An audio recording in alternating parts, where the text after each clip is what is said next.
At my cousin Marlena's rehearsal dinner, she raised her glass, smiled like she was giving a toast, and said, "Every family has a failure. Ours is her." She pointed right at me. People laughed. I looked around the table. Her bridesmaids giggled behind champagne flutes. Her fiancé Todd smirked like it was just another harmless joke. Even my own mother gave a tight smile like she didn't want to seem uptight by not playing along. I kept my face still. That was the trick. Don't flinch. Don't give them the satisfaction. I picked up my wine, took a sip, and made it look like the comment slid right off me. Inside, it landed like a punch to the ribs. I wasn't surprised. Marlena had been pulling stunts like this for years, poking at me, dressing it up as just teasing, then hiding behind a crowd that always let her get away with it.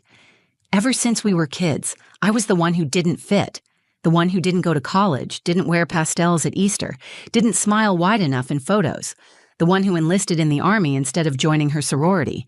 They didn't care when I came home last year. No welcome sign, no phone call, not even a text. It was like I'd failed quietly in a way that made them all feel better about themselves. Like being different was something to be ashamed of. And tonight, I was just a prop in Marlena's perfect little event, another joke to toss out between courses. But then the front doors opened. Heavy wooden doors, wide and slow, creaked open behind us. At first, no one looked, but I heard it. Boots on tile, the clink of metal, the sound of someone walking with purpose.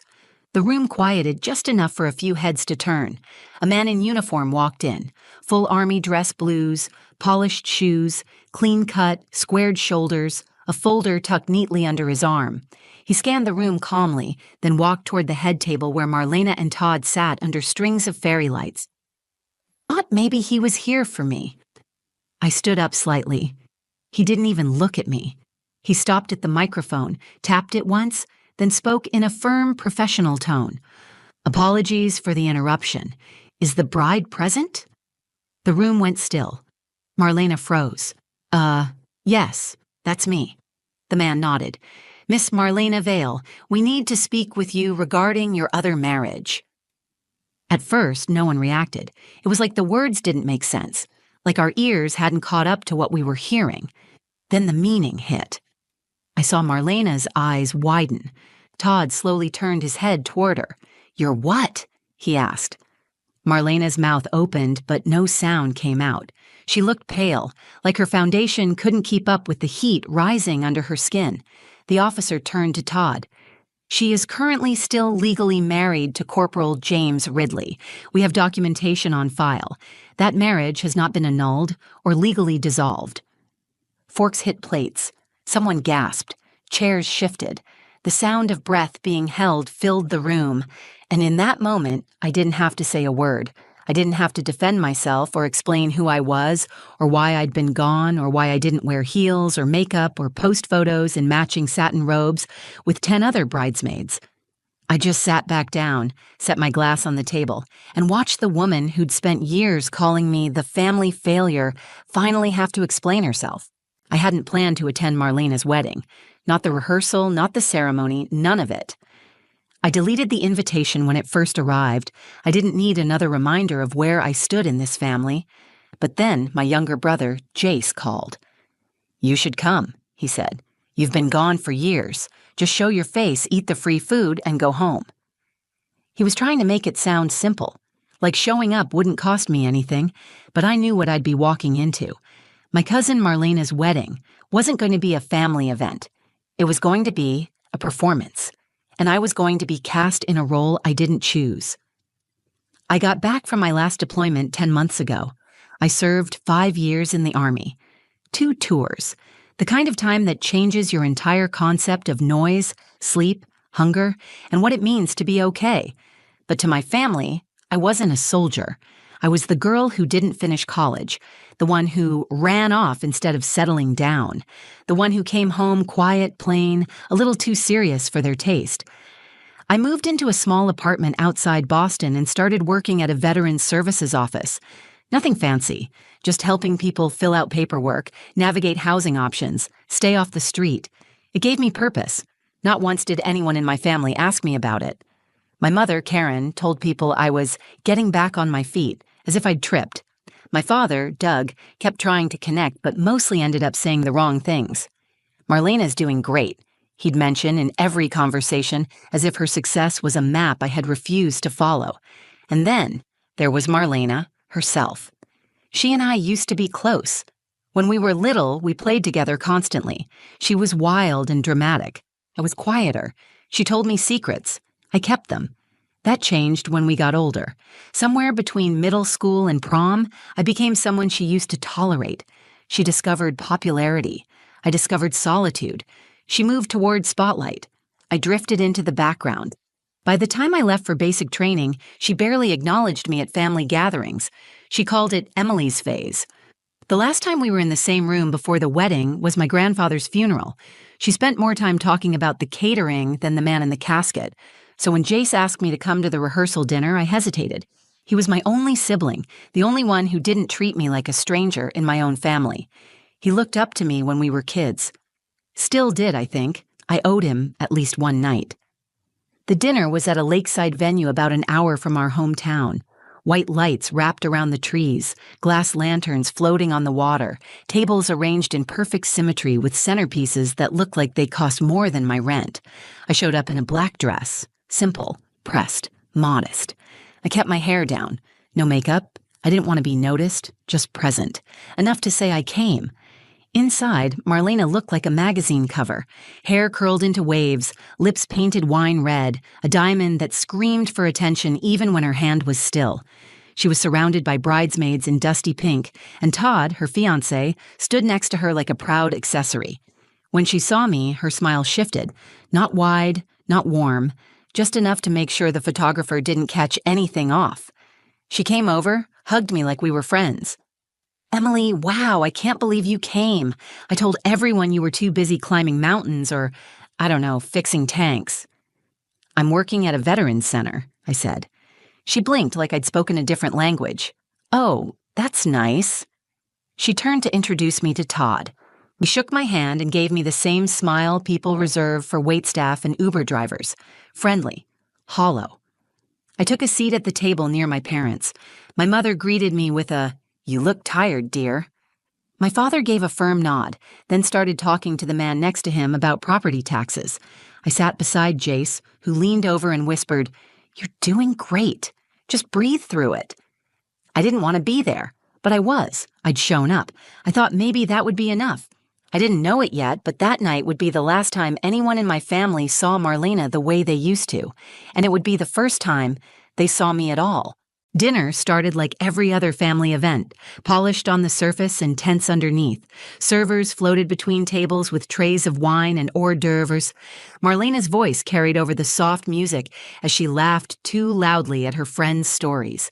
Her fiancé Todd stood close, nodding like he was always in on the joke, even when he wasn't listening.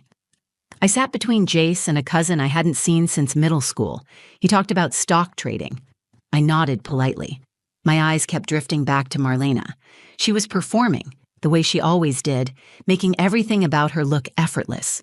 People leaned in when she spoke, laughed harder than they needed to, and smiled too long after the joke ended. When the speeches began, her father, my Uncle Henry, stood up first. He thanked everyone for coming, welcomed Todd's family with a joke about surviving the bridezilla phase, and toasted to the couple's future. There was laughter and clinking glasses. Then Marlena's maid of honor spoke, then one of Todd's brothers. Sweet, boring, predictable. Then Marlena stood up. She didn't wait for applause or attention. She already had it. She held her glass with perfect posture and looked around the room like a queen addressing her court. "I just want to say thank you," she began, "to everyone here who's been part of our lives, especially the ones who've shown us what not to do." There were a few chuckles. She turned her eyes toward me, locked in. "Every family has that one person, right?" she said, her tone light, playful. "The one who didn't quite get it together? The one who still hasn't figured out who they are? In our case, well, she's sitting right there." She pointed. Her finger actually pointed at me. Laughter rolled through the room like a wave, light at first, then louder, the kind that grows because everyone's afraid to be the one who stays silent. I froze. My cheeks flushed hot. Not from embarrassment, but from restraint. I stared straight ahead, jaw tight, breath measured. Todd was grinning, nodding along. "Every family needs one," he added with a chuckle. "Keeps things interesting." More laughter. My mother laughed too, high-pitched and awkward, like she was trying to erase the discomfort. My father looked down at his napkin. Jace didn't laugh. He muttered something under his breath I didn't catch. My throat tightened, but I didn't speak. I didn't move. I just kept my eyes on my water glass, watching the condensation bead and roll down the side. I had faced worse. I had walked through heat that could blister skin. I had slept with my boots on next to people who might not wake up. But that night, in that perfectly decorated room, surrounded by relatives and strangers pretending they knew me, I felt completely alone. The laughter died down. Marlena moved on with her speech, pretending the joke didn't matter. But it did. She meant it. She wanted everyone to laugh at me because it made her shine brighter. I thought about getting up. I thought about walking out the front door and never looking back. But something in me refused to let her win like that. I stayed. A few minutes later, the final toast ended. Dessert was being served when the doors at the back of the room opened. At first, no one noticed. The music was back on, the clinking of forks on cake plates filled the air. Then a figure stepped inside, tall, clean-cut, in full army dress uniform. His presence shifted the room. Even before he spoke, something about the way he walked silenced people. One by one, heads turned. A few people whispered. The buzz faded. He made his way toward the front of the room with calm, deliberate steps, holding a file under his arm. The heels of his polished shoes clicked against the wood floor like a metronome. He stopped at the microphone. His voice was even, formal, not loud, but commanding. "Apologies for the interruption. Is the bride present?" Marlena stood. "Yes, I'm Marlena." "I need to speak with you," he said, "regarding your other marriage." The room fell into a silence so deep it felt physical. A vacuum. Todd turned his head slowly toward her. "What is he talking about?" Marlena didn't answer. Her lips parted, but no sound came out. The officer didn't flinch. "Miss Marlena Vale, you are still legally married to Corporal James Ridley. That marriage has not been legally dissolved. We have documentation on file. I have been instructed to inform you of this as part of a formal inquiry." People stared. Todd's parents were whispering now. My mother had her hand over her mouth, and my father sat frozen, eyes wide. Marlena's expression cracked. The mask slipped. She looked around like she was searching for a line, an exit, a way to explain herself. But the damage had already been done. I looked down at my plate. I hadn't touched my dessert. My stomach felt hollow and hard. She had tried to humiliate me, tried to put me in my place, and now her perfect world was unraveling in front of everyone.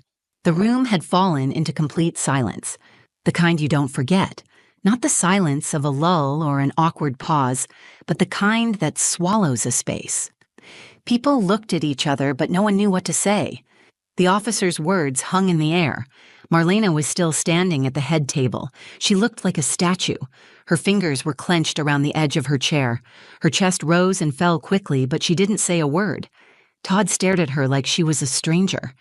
His parents looked embarrassed, maybe angry, maybe both. One of the bridesmaids whispered something that made another cover her mouth. I didn't move. I didn't need to. For once, I wasn't the one under the microscope. I didn't have anything to explain. I had come quietly, eaten my meal, stayed in my seat. I had shown up. That was it. And suddenly, that was more than enough. The officer handed Marlena a manila envelope. "This is a copy of the marriage certificate," he said. "You signed it 2 years ago in El Paso County. Until this is formally resolved, you are legally married under federal records. That creates potential legal implications for your current ceremony." Marlena took the folder with a shaky hand but said nothing. She couldn't look at anyone. Her lips pressed into a hard line as tears welled up, but she held them back. Todd finally spoke. "Is this true?" She still didn't answer. "I asked you a question," he said louder this time. "Is this true, Marlena?" "I forgot," she mumbled. "You forgot you were married." "It wasn't real," she said, her voice cracking. "It was for insurance. He was deploying. We never lived together. It didn't mean anything." Todd didn't say anything right away. He just looked down at the floor. Then he turned and walked away from the table, past the guests, past the photographer who had stopped snapping pictures. He didn't slam the door. He just disappeared through it. Marlena stood there alone. The officer gave a polite nod and walked out the way he came. Once he was gone, people began to stir again, whispering, looking around, standing up to clear their plates or take awkward trips to the bar. I sat still for a long time. Then I caught Jace's eye. "You okay?" he asked quietly. "Fine," I said. "You didn't know about this?" I shook my head. "Number, I wouldn't have kept it to myself if I had," he nodded, still watching Marlena. "Guess she finally outdid herself." I could have stood up then. I could have said something, asked if anyone still thought I was the family failure, asked if this counted as one of Marlena's flawless life choices. But I didn't. I didn't feel triumphant. I didn't need to rub it in. The truth had landed all by itself. I didn't have to do a thing. Instead, I stood up slowly, pulled my jacket over my shoulders, and looked at the door. Then I turned to my mom. She looked stunned, still sitting with a half-full glass of wine in her hand. "I'm heading out," I said. She blinked and looked up at me. "Emily, are you okay?" "I'm fine," I said. My dad stood too. "You don't want dessert?" "No." I turned to Jace. "You staying?" "For a minute. Want me to drive you home?" "I've got my car." "Text me when you get back," he said. He gave me a quick hug. As I walked past the head table, Marlena sat slumped in her chair, staring at the papers in her hand. No one spoke to her. For once, she wasn't the center of attention. She was just another person who had made a choice and finally had to deal with the consequences. And for the first time in years, I wasn't the one they were whispering about. I wasn't invisible. I wasn't someone's punchline. I was just a woman who had served, come home and kept her integrity. A woman who had survived more than anyone in that room could ever understand. I didn't slam the door either. I walked out quietly, calm, steady, and unbothered. And for the first time in a long time, I felt like I had nothing left to prove. I walked to my car under a dark sky flickering with cold stars. The wind coming off the lake was sharp, biting at the skin on my arms as I unlocked the door and slid into the driver's seat. I sat there with my hands on the wheel, breathing deeply. I wasn't angry. I wasn't even surprised. I was just full of something I hadn't felt in a long time. Not joy, not revenge, just clarity. Inside that glowing venue, my cousin's perfect world had cracked. She had mocked me in front of our entire family, and 5 minutes later, her own secret was exposed in a way she couldn't spin or excuse. But this wasn't about karma or justice. It was about a shift I felt inside myself, a line finally drawn, a burden finally dropped. My phone buzzed in the cup holder. It was Jace. "You good?" "Yeah, you." Marlena left crying. "Todd's gone. Everyone's pretending like nothing happened." I smiled to myself, a bitter but quiet kind of smile. That sounded like our family. Push the mess under the rug and keep smiling for the photo. Go home. You don't owe them anything. I started the car and pulled onto the road, headlights cutting through the trees.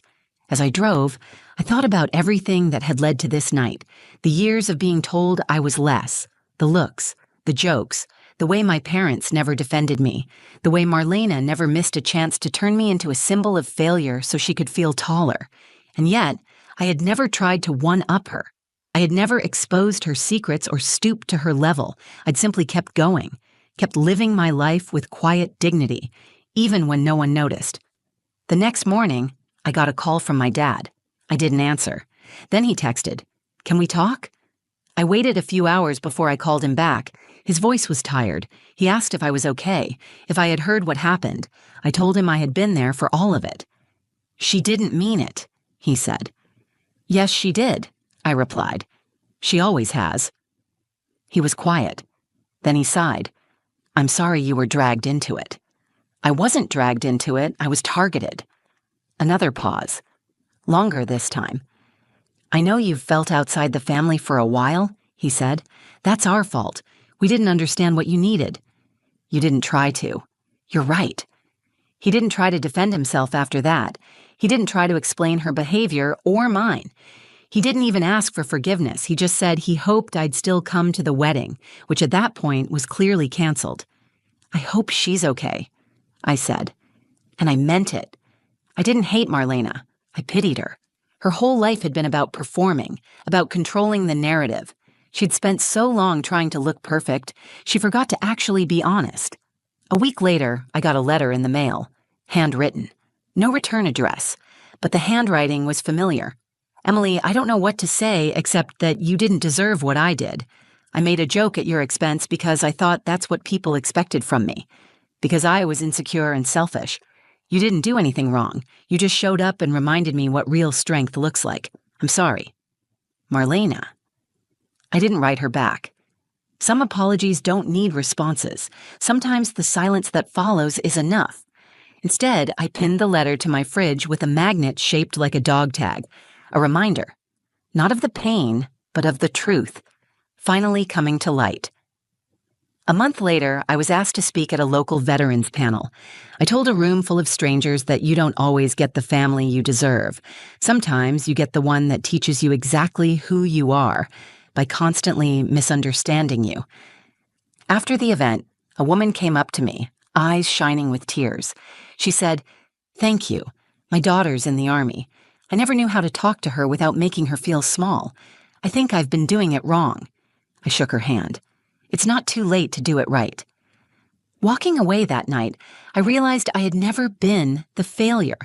I had been the scapegoat for their insecurities. I had made my life with my own hands. I had carried my silence like armor, not shame. And for the first time, I finally saw myself the way I deserved to be seen. 2 months passed before I saw any of them again. Marlena's wedding was officially called off. There was no big announcement, no explanation sent out to guests, no follow-up photos posted, just silence. Her social media went dark. Her bridal website was deleted. As far as the family was concerned, it became one more thing we weren't supposed to talk about, something they hoped people would forget. But I didn't forget. Not because I wanted revenge, and not because I was holding a grudge. I remembered because for the first time something cracked wide open, and everyone had to sit in the truth. The next family gathering was my father's birthday. Smaller crowd, fewer distractions, no champagne toasts. I debated not going, but this time I didn't feel like I was walking into enemy territory. I felt different. I felt equal. When I walked in, my mother gave me a quiet smile. No backhanded comments about my outfit, no subtle jabs about what I was doing with my life. Just a real, almost cautious, hello. Marlena wasn't there. I sat beside Jace and listened to the conversations swirl around us.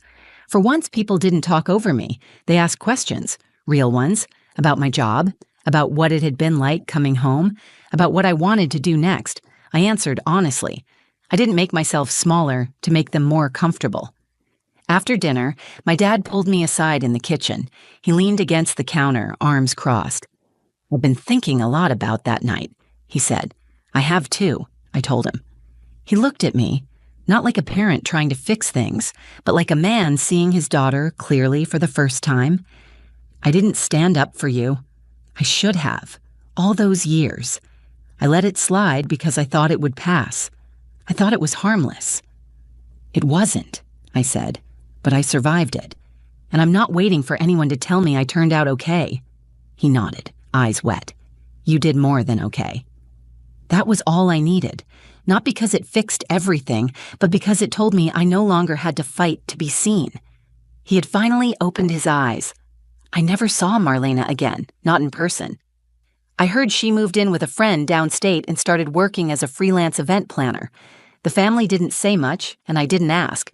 Her story wasn't mine to chase. But sometimes I think about that night, the way the entire room laughed when she called me a failure, and the way they all froze when her lie surfaced. Not because I needed to relive the moment, but because it reminded me of something important.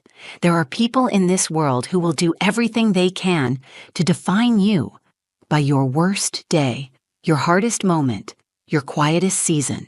They'll pick you apart so they can feel more complete, and if you let them, they will write your story without your consent. But silence isn't weakness. Sometimes silence is strength. Sometimes it's the loudest thing in the room. That night, I didn't defend myself. I didn't fight back. I didn't need to.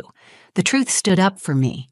People always say that blood is thicker than water, but they forget the rest of that saying. The full version is, the blood of the covenant is thicker than the water of the womb. It means the family you choose, the people you bleed beside, are sometimes more important than the ones you're born into. My family didn't know what to do with me because I didn't fit the mold, but I stopped needing to fit. I started building a life that didn't depend on their approval. I built it with service, with integrity, with grit. And in the end, I didn't have to become someone else to be worthy. I just had to stop shrinking for people who couldn't see me. Now, when I walk into a room, I don't hope for their respect. I expect it. And when someone calls me a failure, I smile. Because I know better. If this story meant something to you, if you've ever felt overlooked, underestimated, or silenced, I hope it reminded you that your value isn't measured by how others see you. It's defined by how you carry yourself when no one is clapping. You don't have to prove your worth to people who refuse to see it. Stand tall anyway. Quiet strength speaks loudest when the world expects you to stay small. If you connected with this story, give the video a like, share it with someone who needs to hear it, and let me know your thoughts in the comments. Have you ever been the black sheep in your own family? I read every one. And if you want more real stories like this about truth, resilience, and redemption, make sure to subscribe to the channel and hit the bell so you never miss one. Thanks for watching. Stay strong, stay grounded, and write your own story. No one else gets to hold the pen.